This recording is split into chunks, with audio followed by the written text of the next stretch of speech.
fog lay thick upon the marsh, not drifting but crouched, a smothering weight that blurred distance and deadened sound. The land here was sodden beyond reckoning, a sprawl of brackish pools and reed-choked channels that stretched as far as thought.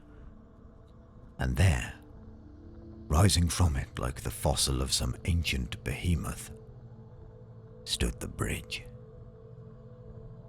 It loomed, more ruin than road, a hulk of weather-scoured stone flung across the stream by the will of some long-dead viscount, the sort who'd fancied himself lord of passage as well as land. Gaston, perhaps, or one of his breed. 4 arches bore its weight, the middle a great jaw of a span, the others slighter, hunched like shoulders either side. Time had chipped its pride. A lone tower jutted crooked from the centre, blind-eyed and squat, once part of a defensive pair. The second long since crumbled into the river, or cannibalized for village walls downstream. The parapets were stunted, pitted, worn to stumps. One still bore the notch, a kind of murderer's loophole, through which, it was said, monks had once flung heretics into the torrent. Eva had looked at the marshland for an hour. The mud was endless, the water slick, the ground grasping. She hated the marshes, hated them more than the bridges. Out in the open, on firm ground, most hunger was slow, clumsy things. But here in the quagmire, their shambling pace served them. Here, everything slowed. A stumble in that muck could mean death, and the hunger did not tire. Worse, they often got trapped, half-sunken, still twitching, waiting like bait for the desperate or unwary to come too close.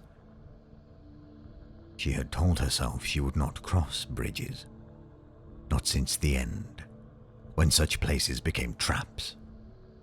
But she was bone-tired of wading through the filth. 100 times before she detoured, doubled back, slogged for hours just to avoid a stone span. But today the world gave her nothing. No higher ground, no alternate way, just the bridge. For once, just once, she'd allow herself the ease. A foolish choice, perhaps, but wasn't she owed one? It would almost have been reassuring to find the hunger here. If they were on the bridge, then someone hadn't come through to clear them. But if the bridge was empty, that meant the living had passed. And the living were nearly always worse. Her pack was heavy with salvaged food, a clutch of shriveled roots, some thin strips of meat-like bark. Her boots stank from the marsh, slick with brine and rot. A dagger nestled in her sleeve, not drawn, but no longer sleeping. She stepped onto the bridge as dusk gathered its teeth. The mist coiled round her as she passed the first span.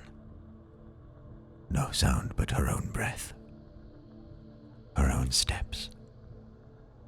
The planks laid for foot traffic were treacherous, wet and slick, so she kept to the older stonework where possible, toes testing each foothold like a thief in a gallery.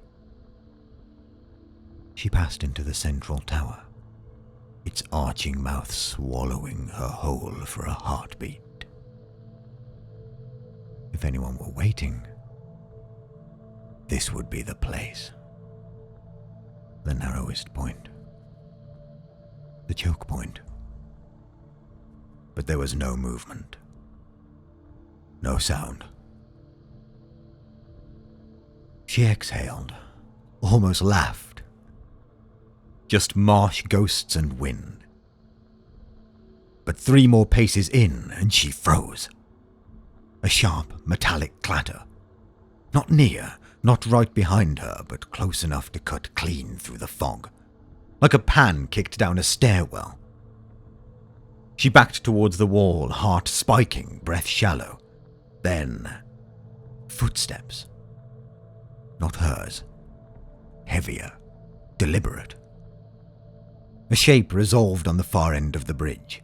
A man, wrapped in a ragged cloak, hood fallen back to reveal a face stretched in a grin too broad for ease. Behind him, half seen in the murk, another form moved. Slow, sliding sideways, angling for flank or flight block. "Pretty thing," the first man called, voice easy, like they were passing time by a hearth. "Where you headed in such haste?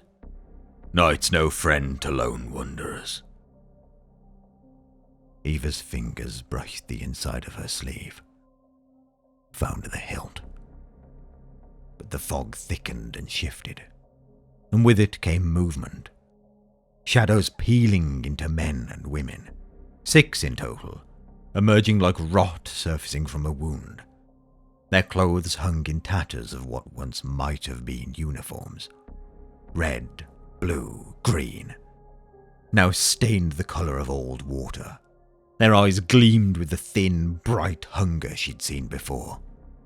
Slavers, no doubt. She drew her dagger. No flourish, no speech. Just the blade. Low and steady. "Let me pass," she said. "I've no quarrel with you." One of the women stepped forward. Yellow hair matted to her scalp, teeth broken and wet with spit. "Quarrel? You've got coin written in your walk." A man behind her gave a low laugh. "No one comes this way without something worth taking." Eva shifted her footing. One step back. Another. "I've nothing you'd want," she said. "Turn aside and walk away." Another voice, hoarse and amused, from a man with a limp and a face chewed by pox. "Hear that, boys? A blessing from the bridge witch." "I won't warn you again." "And we won't ask twice," he replied, stepping in. Something in the fog moved, left side near the jagged edge of the broken parapet. Eva turned instinctively, too fast to think. A shape lunged. Steel caught the light low and fast, aiming at her belly. She pivoted, caught the motion with a shoulder roll and brought her blade up in a sharp arc. Her edge bit flesh. A grunt, a stumble, and she drove forward past him, feet hammering slick boards. She reached the far side of the bridge. Almost. More shapes surged from the reeds. They had waited there, crouched in the muck, patient as ticks. Now they burst out, one from the left, 2 from the right, closing the trap. She turned, slashed, her blade opened a cheek, a forearm, and someone cried out. But numbers told. A blow to her side staggered her. A knee to the thigh crumpled her. She went down into the muck, hard. Her boots scrabbled for purchase. But hands were on her. Too many, rough, fast, practiced. She drove a heel into someone's kneecap, heard a crack and a howl. But another came in behind. A fist slammed into her forearm. Something inside shifted with a sick click. Her dagger flew from her grip into the water. They hauled her back across the mud, panting, cursing. Someone clipped her jaw. Not hard, but enough to rattle her. Cold bit her ankles. Chains, iron links, already tight. A woman laughed above her, dragging her head back by the hair. "She'll fetch fine coin. Not even ruined yet." Another crouched near her feet. A man she'd cut across the wrist. Blood soaked his sleeve. Dark and pulsing. He bared his teeth. "Let me break her fingers, one by one." The biggest of them spoke for the first time. A man with a flat face and a butcher's shoulders. He was wiping her dagger on his trouser leg like it was his. "Not tonight," he said. "We take her clean. Tomorrow comes soon enough." They marched her through mud and fog for nearly an hour. The slavers mostly silent save for the occasional mutter or barked command. The chain around her ankles gave just enough length to walk, but not to run. She'd tested that once, half-heartedly, and received a club to the ribs for the effort. Her breath came in cold bursts, wrists throbbing with every step. Twice she stumbled on things half buried in the sludge, shards of broken pottery, a scatter of glass deliberately placed to crack and tinkle underfoot. Traps meant not to maim, but to sound the alarm. Her sharp eyes saw, too, the telltale glint of a caltrop lurking in the mire. Tiny, vicious iron teeth, forged not for death, but infection. A wound here meant rot, fever, slow, helpless agony. The swamp would finish what the slavers began. The camp emerged as a smear in the mist, a shallow clearing circled by sagging tents, little more than canvas heaps pinned by rusted stakes. A fire crackled low at the centre, more smoke than heat, the rain hissing as it struck. Chains had been driven into the earth like fence posts, some already bearing weight, and just beyond the outer ring of tents, strung between two splintered poles, hung a woman, or what had once been one. Her limbs were bound with wire, body suspended just high enough that her toes barely skimmed the muck. The skin on her face was stretched tight, lips peeled back from broken teeth. She twitched at nothing, head jerking now and again toward movement or sound, emitting a low, wet rasp like a blade dragged through gravel. Eva stared. It wasn't a warning. It was a sentry. If you got close enough, if your scent carried to her ruined mind, she'd shriek. A piercing animal sound, drawn up from lungs that forgot how to die. No bell or horn needed. The hunger would cry out, and the whole camp would rise. The slavers hauled Eva to one of the chains and forced her down. The mud took her hard, knees first, then face, and she gritted her teeth against the impact. "Not with them!" one of the slavers growled, kicking filth towards a pair of figures already staked down. "Don't want her ruined before we've had our say." Another woman laughed, the yellow-haired one. "She'll break, sweet. The strong ones always do." Eva said nothing. She lifted her head slowly, blinking rain and grime from her eyes. Across the fire, two men sat chained. One slumped, shivering under a soaked cloak. The other upright, silent. The younger man couldn't have been more than 20, pale and slight, his long hair plastered to his face, a filthy rag bound tight across one shoulder, dark with blood. He rocked gently, trying not to cry, but failing. Breath hitched in his chest, like something broken. The man beside him sat still as a stone, bald, broad across the shoulders and bearded thick as brushwood.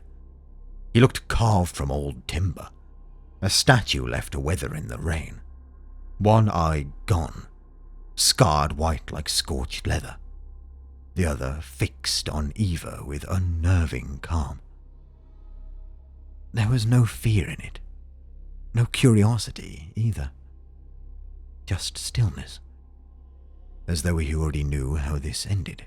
and had made his peace. The slavers drifted into their tents, satisfied with the day's haul. Rain drummed steady on the canvas. The fire spat. Eva shifted, chains clinking, her wrists throbbed, but she forced her voice low and even. "They do that to your eye?" she asked the older man. A faint smile, so faint it barely curled his mouth. "No," he said. The young one glanced up, eyes red-rimmed and wild. "Jean," he said, "from the eastern farms. They caught me 2 nights back. I thought I could hide in the granary." He swallowed hard. His hands trembled. "I'm Eva." She looked again at the older man, whose calm anchored her like a tether driven deep into the earth. "You have a name?" she asked. The man turned to her, slow and deliberate. "Elias," he said. That was all. Jean wiped his nose on his sleeve, wincing from the wound at his shoulder. "They kill the others," he whispered. "The ones they don't keep." Elias didn't respond. He closed his eye and let the rain hit his face. The slavers were drunk before the fire turned to coals. Their cooking had filled the air with the greasy stench of boiled rats and burned roots. Everything from her pack, she noted, with a flare of self-contempt. They laughed, drank, tossed bones into the mud. Then the biggest of them stood, the man who'd taken her blade. "We need our comforts," he said, thickly, waving 2 others to follow. They stumbled towards the captives, swinging lantern light across the mud. Eva didn't move. Jean shrank into himself. Elias didn't look up. The big man leaned down, caught Jean by the collar. The younger man yelped, kicked uselessly at the ground. "Don't, please!" "Not your night," the man said, dragging him towards a tent. Eva's jaw locked. She watched Elias, still unmoving, head bowed, as if listening to something far beyond the reach of this place. The night wore on. The rain a ceaseless patter punctuated by the animal screams of Jean. Then there was movement as the fabric of the tent stirred again.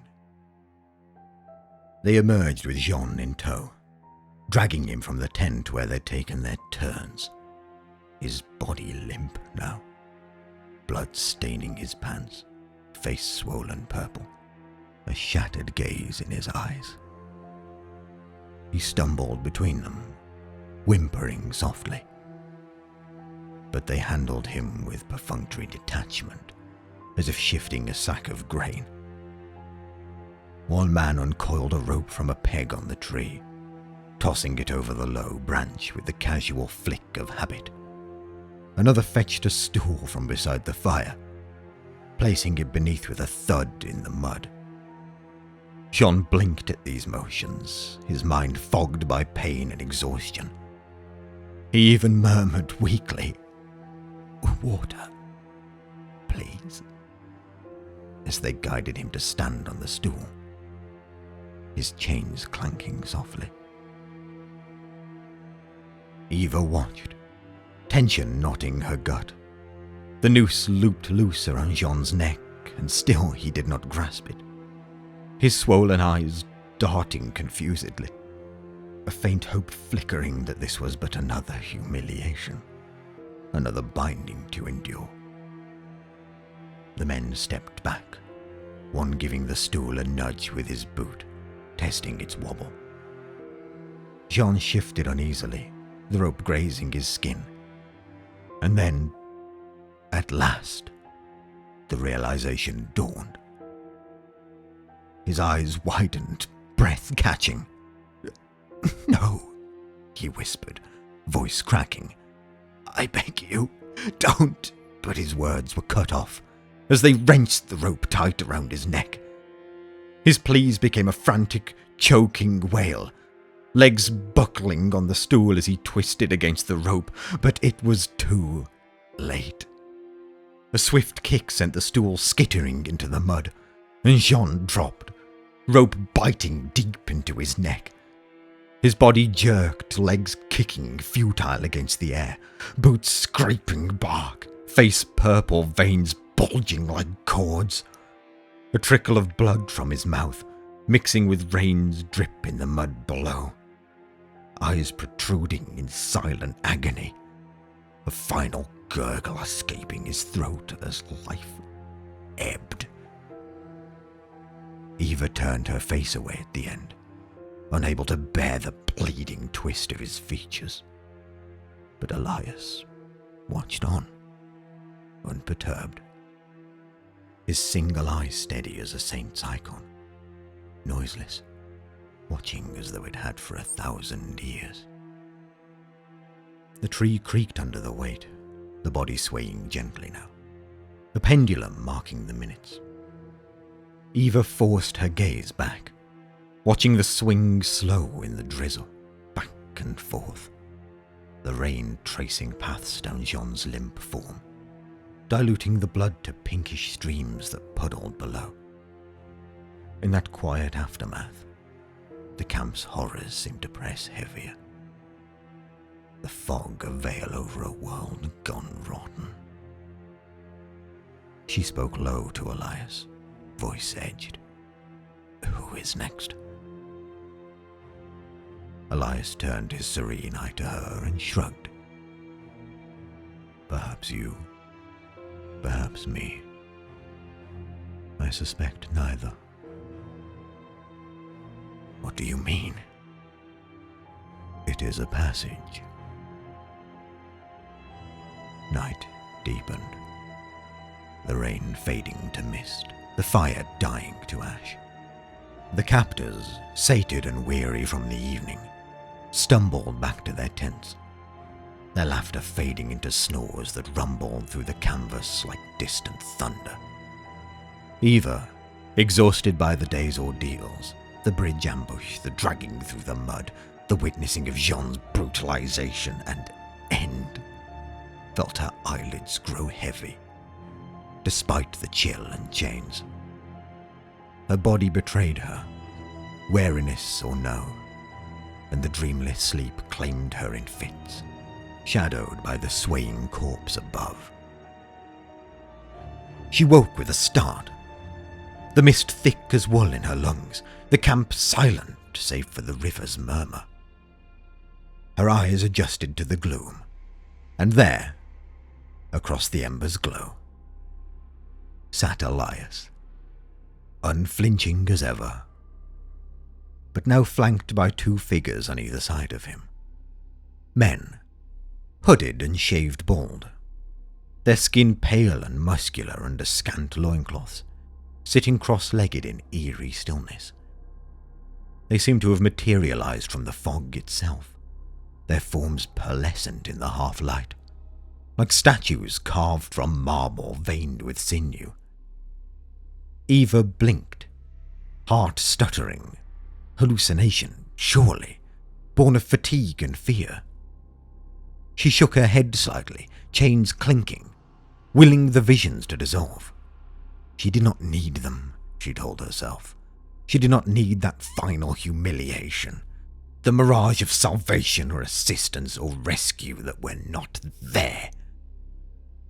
But the men did not dissolve.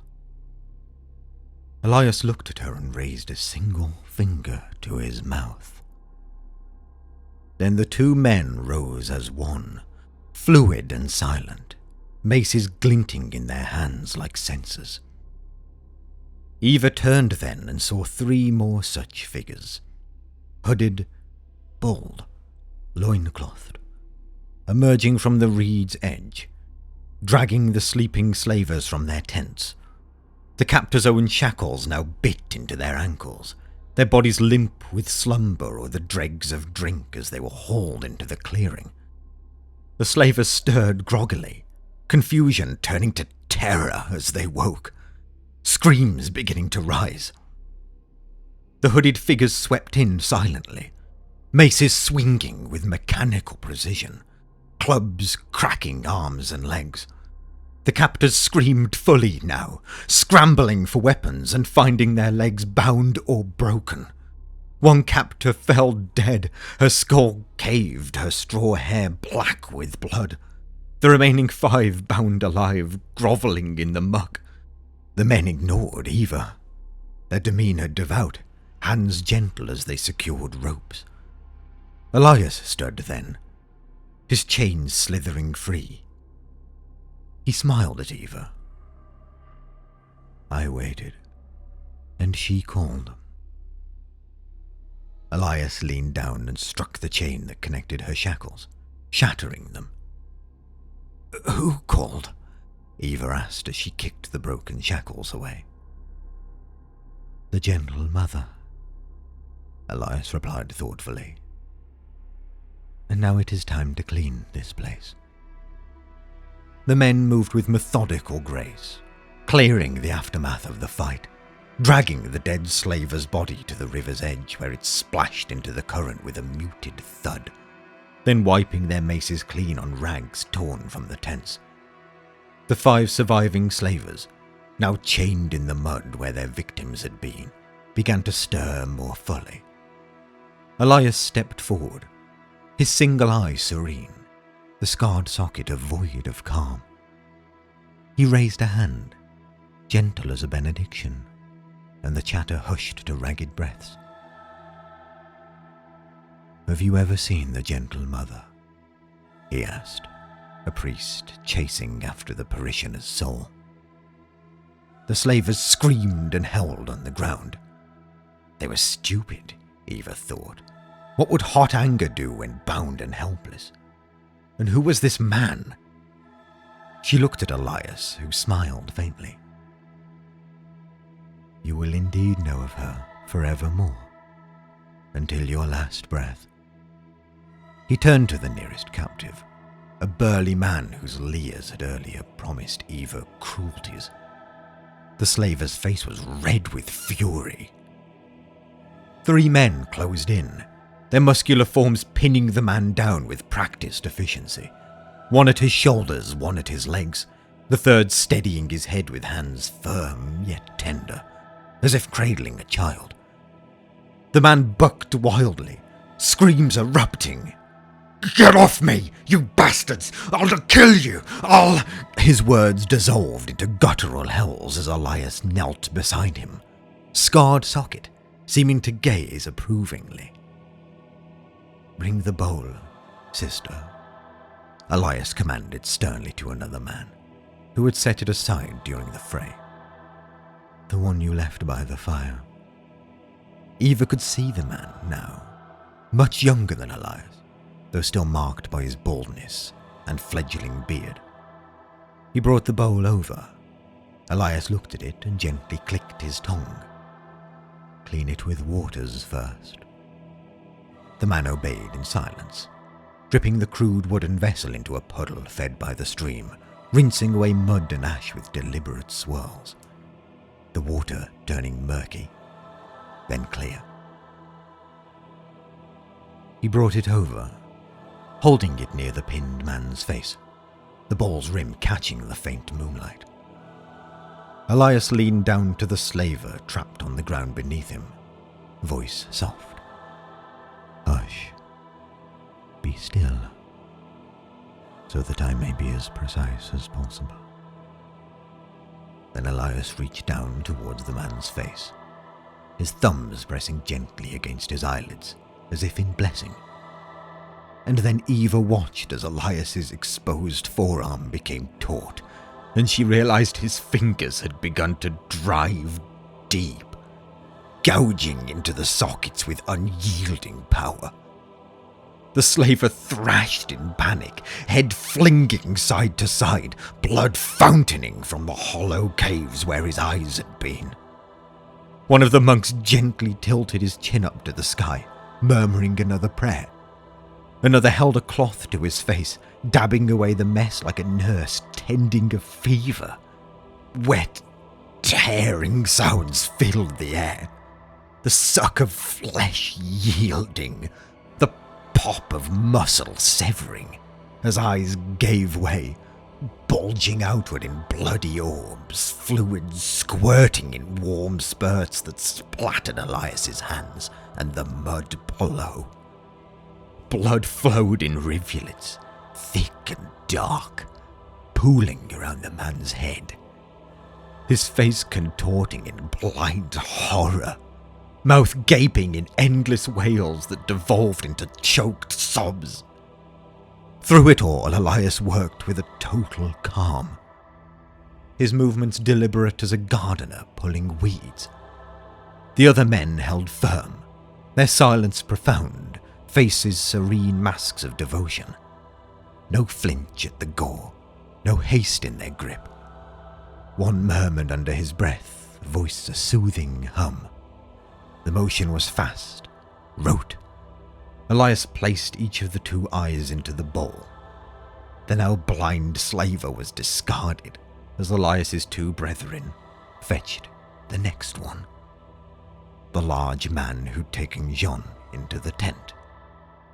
The man, having watched the fate of his comrade, was screaming and writhing, thrashing his head from side to side as he was pinned to the ground.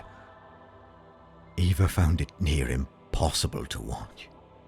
Her stomach churned, bile rising hot in her throat, instinct screaming to avert her eyes from the visceral horror, the animal suffering, blood's metallic tang mixing with the mist, the gentle whispers overlaying the screams. She held her gaze for a moment longer, but then she turned away, chains rattling as she knocked them with her feet, haunted by the plop of the first eye into the bowl, the second following with a splash. Elias continued, hands gore-slicked, voice thoughtful. Such struggle for such a beautiful sacrament, as if tending blossoms in a garden, gentle touches on thrashing brows, soothing whispers to the howling. Eva did not know what she must do, and she hesitated, metal urging flight or fight, but Elias turned, hands bloody. This is quite awful work, I'm afraid. I think perhaps you should go, my dear. Best avoid the Westway Road. I do hope we meet again, though. Farewell, Eva. Eva looked at the first slaver. The man stood opposite her, swaying unsteadily, his hands touching the place where his eyes had been, the blood running down his cheeks as his body made a low, ceaseless groan. He walked forward like a newborn foal, stumbling on the small debris that littered the camp. Correcting himself, he ambled past her, hands outstretched, keening softly. He didn't notice her, couldn't. He moved like a moth without light, broken and doomed. Slowly, he vanished into the mist beyond the trees. Eva turned to the causeway. As she left the camp behind, the sounds faded into the hush of wet grass and distant crows. The monks said nothing, but their work continued. Behind her, the next slaver began to scream.